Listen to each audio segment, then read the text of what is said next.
Hello everyone.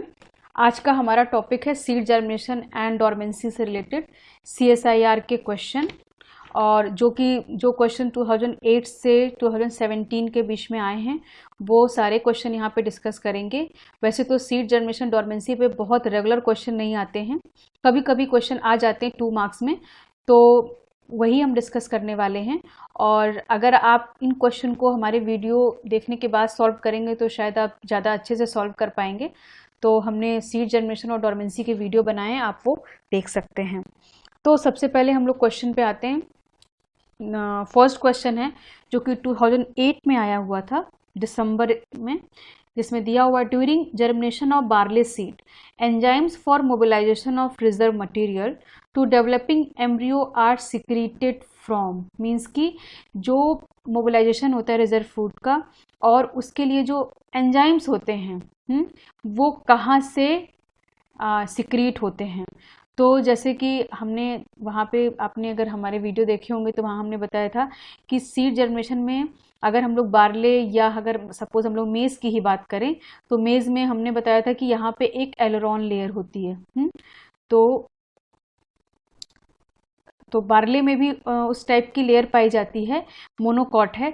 तो वहाँ पे क्या होता है कि उस एलरॉन लेयर में अल्फा एमाइलेज का सिक्रीशन होता है, और वो अल्फा एमाइलेज क्या करता है, जो रिजर्व फूड यहाँ पे होता है, रिजर्व फूड को क्या, स्टार्च, उस स्टार्च को डिग्रेड कराता है, किस फॉर्म में, ग्लूकोज के फॉर्म में।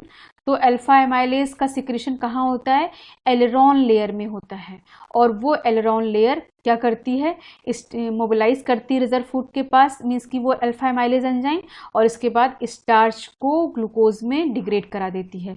तो इस तरीके से यहाँ पे दिया हुआ है एंडोस्पर्म, एम्ब्रियो, एम्ब्रियोनिक लीव्स और एलरॉन लेयर। तो सही आंसर क्या होगा, एलरॉन लेयर।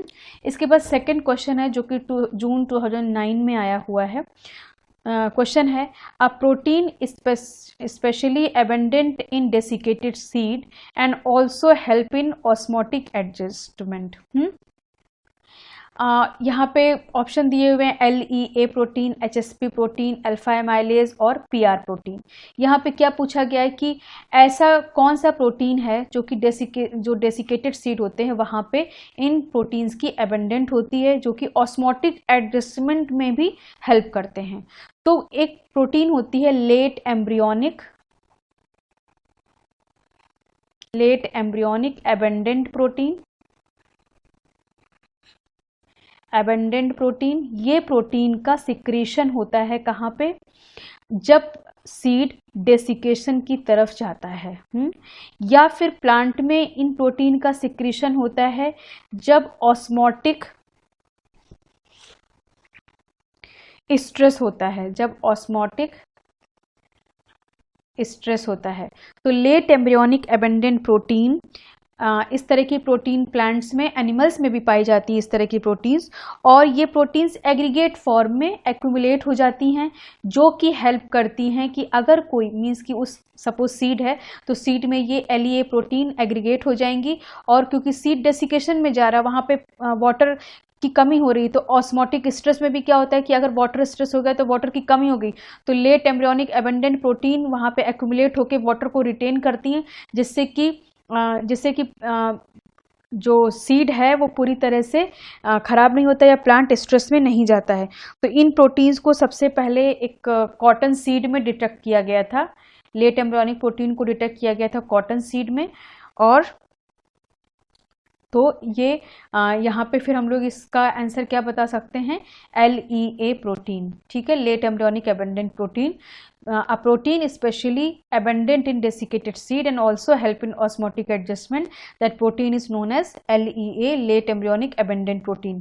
अगर हम लोग HSP की बात करें तो ये हीट शॉक प्रोटीन है, अल्फा एमाइलेज की बात करें तो ये स्टार्च को डिग्रेड करने वाला एंजाइम है या प्रोटीन है, या PR प्रोटीन की बात करें तो ये पैथोजन रिलेटेड प्रोटीन है। तो इस तरीके से हम यहाँ पे बता सकते हैं कि ये सब प्रोटीन का इन्वॉल्वमेंट नहीं है, LEA प्रोटीन डेसिकेशन में हेल्प करती है। इसके बाद नेक्स्ट क्वेश्चन है जो कि जून 2009 में ही लिखा हुआ है, during the germination of seed after imbibition of water first step would be, seed germinate कर गया, मतलब जब सीड जर्मिनेशन शुरू होता है तो उस समय इम्बिबिशन, इम्बिबिशन मीन्स क्या होता है, वाटर अपटेक, वाटर अपटेक या वाटर सोकिंग। जैसे कि घर में हम लोग सीड स्प्राउट करते हैं तो क्या होता है कि सबसे पहले हम लोगों को वो स्प्राउटिंग कब होती है, सबसे पहले हमें सीड को इम्बाइव करना होता है, वो सीड को सोकिंग करनी होती है, वाटर सोकिंग करनी होती है। जब वो एब्जॉर्ब कर लेते हैं वाटर को तब फिर वो सीड जर्मिनेशन शुरू करते हैं। तो जैसे ही सीड इम्बाइव करते हैं वाटर को तो सबसे पहला स्टेप होता है मोबिलाइजेशन ऑफ रिजर्व फूड, कि रिजर्व फूड का मोबिलाइजेशन होता है। जैसे यहाँ पे नेक्स्ट तो ऑप्शन तो मोबिलाइजेशन ऑफ रिजर्व फूड है, बाकी ऑप्शन को हम कैसे ये कर सकते हैं, transcription of specific gene. Starting में क्योंकि जो सीड है उसके पास क्या है, रिजर्व फूड है, पहले वो रिजर्व फूड को ही यूज़ करेगा, क्योंकि जब सीड जर्मिनेट हो रहा है तो उस समय वो फोटोसिंथेसिस नहीं कर रहा, उसके पास जो रिजर्व फूड है उन्हीं को वो यूटिलाइज करके एनर्जी बनाएगा और उसी एनर्जी को यूज़ करके सीड जर्मिनेट करेगा।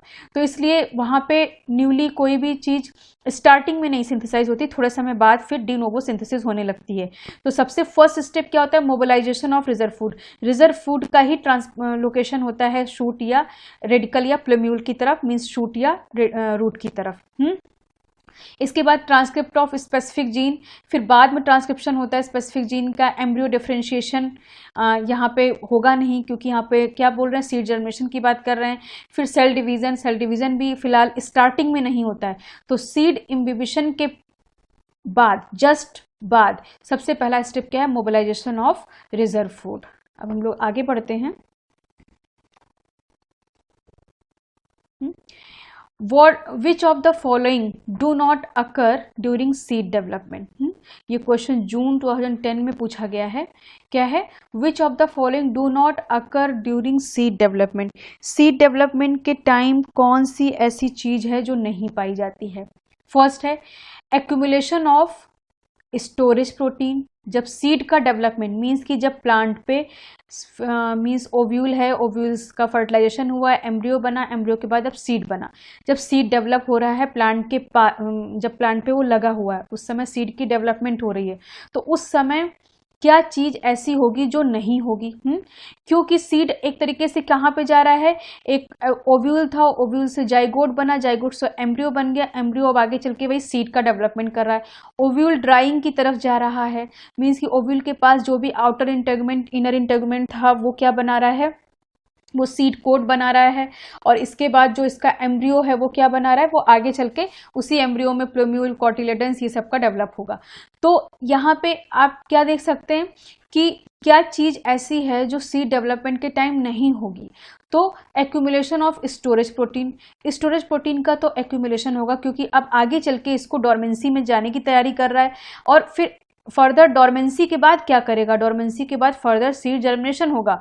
तो जब जर्मिनेशन हो रहा है तो उस समय, जिस समय जर्मिनेशन करना उस समय इसके पास कोई भी ऐसा पार्ट नहीं है कि वो फोटोसिंथेसिस कर सके। तो जब फोटोसिंथेसिस नहीं कर सकेगा और सीड को जर्मिनेट करना होगा तो उसको एनर्जी चाहिए। वो एनर्जी उसको कहाँ से मिलेगी, वो एनर्जी जो स्टोरेज फूड होंगे वहीं से मिलेगी। तो स्टोरेज प्रोटीन, तो एक्यूमुलेशन ऑफ स्टोरेज प्रोटीन तो होगा, ये ऐसा तो नहीं है कि नहीं होगा। फिर सिंथेसिस ऑफ LEA प्रोटीन, हमने बताया लेट एम्ब्रियोनिक एबेंडेंट प्रोटीन। अभी सीड की डेवलपमेंट हो रही है, सीड डेसिकेशन की तरफ जा रहा है। आपको पता है कि जब सीड डेवलपमेंट हो जाता है, सीड जैसे हम लोग हार्वेस्ट करके रखते हैं तो वो ड्राइड होता है, वो उसमें से वाटर का रिमूवल हो चुका होता है, तो डेसिकेशन हो गया होता है। तो इसलिए सिंथेसिस ऑफ LEA प्रोटीन भी होगा। फिर डेसिकेशन, सीड का डेसिकेशन भी होगा क्योंकि यहाँ पे रिमूवल ऑफ वाटर है, सीड डेवलपमेंट हो रहा है तो उस समय क्या होगा कि इसका रिमूवल भी होगा। इसके बाद सिंथेसिस ऑफ जिब्रेलिक एसिड। अब ये फैक्टर क्योंकि सीड ड्राइंग की तरफ जा रहा है और इसके बाद नेक्स्ट स्टेप क्या है, डोरमेंसी है। और डोरमेंसी के लिए आपको पता है कौन सा फाइटो हार्मोन रिस्पॉन्सिबल है, ABA। जर्मिनेशन के लिए कौन रिस्पॉन्सिबल है, जिब्रेलिक एसिड। तो यहाँ पे क्या है, synthesis of gibberellic acid. Gibberellic acid की सिंथेसिस अभी नहीं होनी है क्योंकि सीड को कहाँ जाना है, डोरमेंसी की तरफ जाना है। इसलिए सीड अभी जिब्रेलिक एसिड की सिंथेसिस नहीं करेगा। बाकी जो भी सीड के डेवलपमेंट है उनमें ये सारी चीज़ें होंगी, एक्यूमुलेशन ऑफ स्टोरेज प्रोटीन होगा, सिंथेसिस ऑफ LEA प्रोटीन होगा, डेसिकेशन में सीड जाएगा, लेकिन जिब्रेलिक एसिड की सिंथेसिस नहीं होगी क्योंकि सीड डोरमेंसी की तरफ जा रहा है। डोरमेंसी के बाद फर्दर जब सीड जर्मिनेशन होगा तो उस केस में हम कह सकते हैं की सिंथेसिस होगी जिब्रेलिक एसिड की। तो यहाँ पे ऑप्शन सही क्या होगा, क्या नहीं होगा सीड डेवलपमेंट के time, synthesis of gibberellic acid. Next question है, a plant hormone that promote the acquisition of desiccation tolerance in developing seed is. तो ये बहुत ही सिंपल सा क्वेश्चन है कि कौन सा ऐसा प्लांट हार्मोन है जो कि डेसिकेशन टॉलरेंस को एक्विजिशन करने में हेल्प करता है। तो वो होता है एब्सिसिक एसिड। जैसा हमने पहले भी बताया है कि सीड डोरमेंसी के लिए एब्सिसिक एसिड बहुत ही इंपॉर्टेंट हार्मोन है। तो हम लोग यहाँ पे एब्सिसिक एसिड ही ऑप्शन ऑप्ट करेंगे। जैसे कि इंडोल एसिटिक एसिड क्या होता है, ये एपिकल डोमिनेंस शो करता है या हाई उसमें हेल्प करता है, एपिकल मेरिस्टेम की ग्रोथ में हेल्प करता है। अगर हम लोग एथाइलिन की बात करें तो ये स्ट्रेस में काम करते हैं। जिब्रेलिक एसिड की बात करें तो स्टेम इलोंगेशन में काम करते हैं। तो इस तरीके से हम यहाँ पे कह सकते हैं कि एब्सिसिक एसिड एक ऐसा हार्मोन है जो कि वाटर स्ट्रेस, अगर प्लांट में वाटर स्ट्रेस होता है वहाँ पे हेल्प करता है, या फिर सीड डेसिकेशन की तरफ जा रहा है तो वहाँ पे उसको टॉलरेट करने में हेल्प करता है। इसके बाद नेक्स्ट है, encasing of which of the following plant in gelatinous matrix is referred as artificial seed। अगर आप हमारा आर्टिफिशियल सीड या सिंथेटिक सीड का वीडियो देखेंगे तो वहाँ पे हमने बताया है कि जो भी आर्टिफिशियल सीड का डेवलपमेंट होता है तो ज़्यादातर वहाँ पे क्या होता है, सोमैटिक एम्ब्रियो से डेवलपमेंट होता है। मीन्स कि प्लांट टिश्यू कल्चर लेबोरेटरी में सोमैटिक एम्ब्रियो को बना लिया जाता है PTC, plant tissue culture lab में, और उसको फिर इनकैप्सुलेट किया जाता है। किसमें इनकैप्सुलेट किया जाता है, इनकैप्सुलेशन किया जाता है। इसमें दो सोल्यूशन लिए जाते हैं, एक सोडियम एल्जिनेट का और दूसरा होता है कैल्शियम क्लोराइड का। सोडियम एल्जिनेट में हम लोग लेते हैं 5.5 to 5% का सोल्यूशन, और ये लेते हैं 30 to 100 मिलीमोलर का कॉन्सेंट्रेशन, और इन दोनों सोल्यूशन से हम लोग ट्रीटमेंट करते हैं।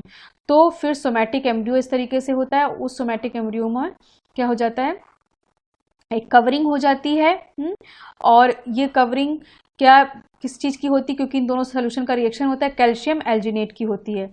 इसका हमने डिटेल प्रोसीजर बताया है अपने सीड जर्मिनेशन डोरमेंसी वाले प्लेलिस्ट के वीडियो में, आप वहाँ पे देख सकते हैं।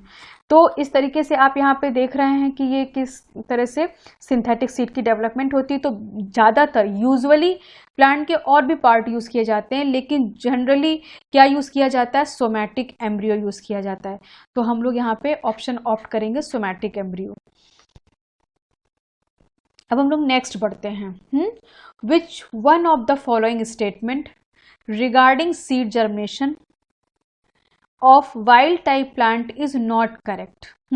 ये क्वेश्चन पूछा गया है दिसंबर 2014 में। क्वेश्चन क्या कह रहा है कि which one of the following statement regarding seed germination of wild type plant is not correct. कौन सा ऐसा पॉइंट है इसमें जो कि सीड जर्मिनेशन के लिए करेक्ट नहीं है। तो सबसे पहले low ABA and high bioactive GA can break seed dormancy. यहाँ पे क्या बता रहा है कि low ABA and high bioactive gibberellic acid, अगर जैसा कि आपको पता है कि ABA क्या करता है, डोरमेंसी कॉज करता है, और जिब्रेलिक एसिड क्या करता है, डोरमेंसी को ब्रेक करता है। फाइटो हार्मोन है एब्सिसिक एसिड, जिब्रेलिक एसिड, एक डोरमेंसी कॉज करता है, एक डोरमेंसी को ब्रेक करता है, या फिर सीड जर्मिनेशन करवाता है। तो अब यहाँ पे क्या है, low ABA and high bioactive gibberellic acid can break seed dormancy. तो ये ऐसा बिल्कुल सही है कि अगर हमने एब्सिसिक एसिड का कॉन्सेंट्रेशन कम लिया है और जिब्रेलिक एसिड का कॉन्सेंट्रेशन ज़्यादा लिया है तो ऐसे केस में सीड की डोरमेंसी ब्रेक हो जाएगी। तो ये सीड जर्मिनेशन के लिए पॉइंट एकदम करेक्ट है।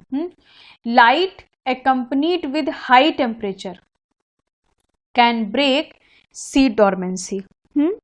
नेक्स्ट फिर दिया हुआ है GA induce synthesis of hydrolytic enzyme in cereal grains. ये भी हमने आपको डिस्कशन में बताया था कि जिब्रालिक एसिड क्या करता है, इंड्यूस करता है सिंथेसिस ऑफ हाइड्रोलिटिक एंजाइम्स को। तो वो हाइड्रोलिटिक एंजाइम्स क्या होते हैं, जैसे कि अल्फा एमाइलेज। जिब्रालिक एसिड सिग्नलिंग के थ्रू अल्फा एमाइलेज का सिक्रेशन करवाता है, और ये अल्फा एमाइलेज कहाँ सिक्रेट होता है, सीरियल ग्रेन्स में या मोनोकॉट सीड में।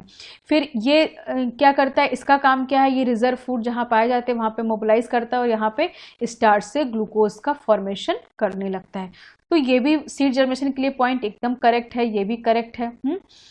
Degradation of carbohydrate and storage protein provide nourishment and energy to support seedling growth. क्योंकि स्टार्टिंग में सीड के पास कोई भी फोटोसिंथेसिस तो कर नहीं सकता है सीड, तो सीड कैसे जर्मिनेट करेगा, क्योंकि किसी भी चीज़ को जर्मिनेट करने के लिए या स्ट्रक्चर फॉर्मेशन के लिए एनर्जी चाहिए। वो एनर्जी कहाँ से मिलती है, तो सीड स्टार्टिंग में जो उसके स्टोरेज फूड होते हैं, उस स्टोरेज फूड में क्या होता है, जैसे प्रोटीन होता है, कार्बोहाइड्रेट होता है, फाइटिन होता है, लिपिड्स होते हैं, ये सब मॉलिक्यूल क्या करते हैं, ब्रेक डाउन होते हैं।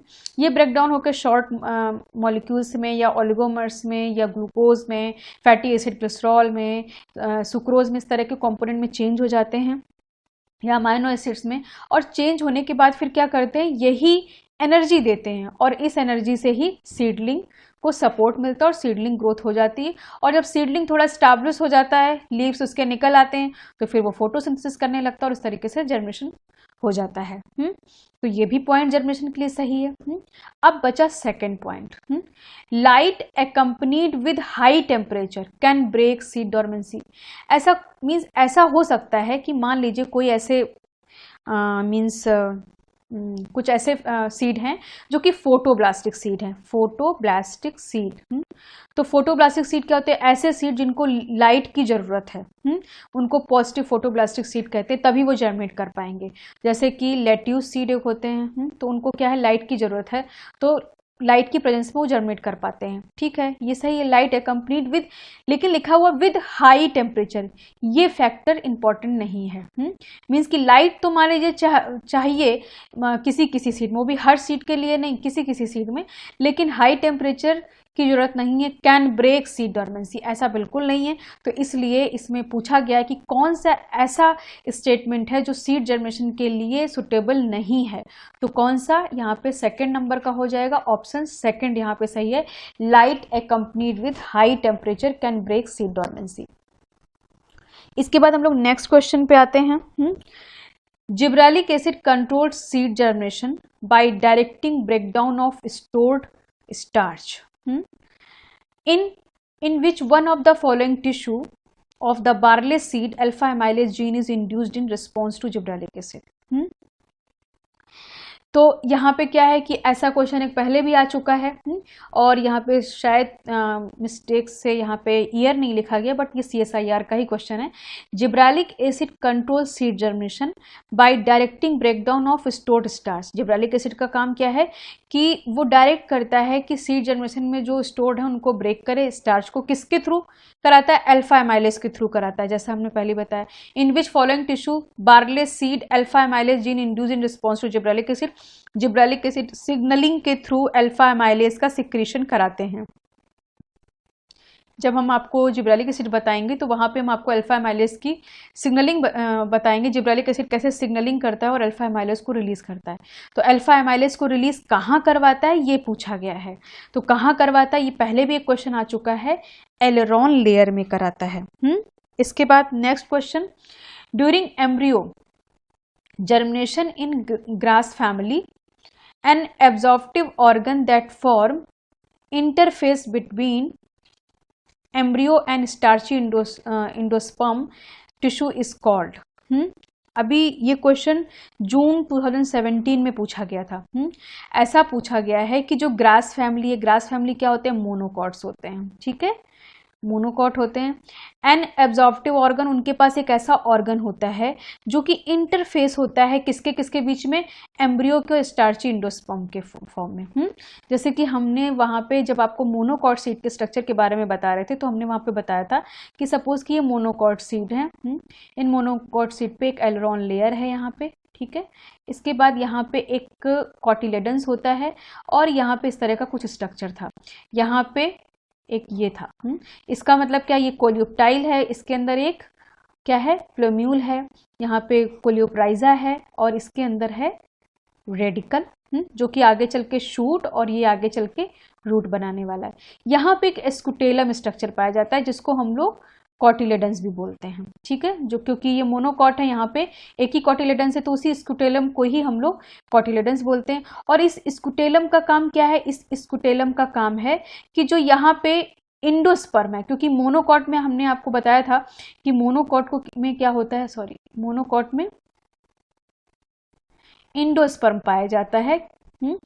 तो जो ये मोनोकॉट में इंडोस्पर्म पाया जाता है तो इस इंडोस्पर्म में स्टार्च होता है, उसको डिग्रेड करने के लिए क्या चाहिए, अल्फा एमाइलेज चाहिए।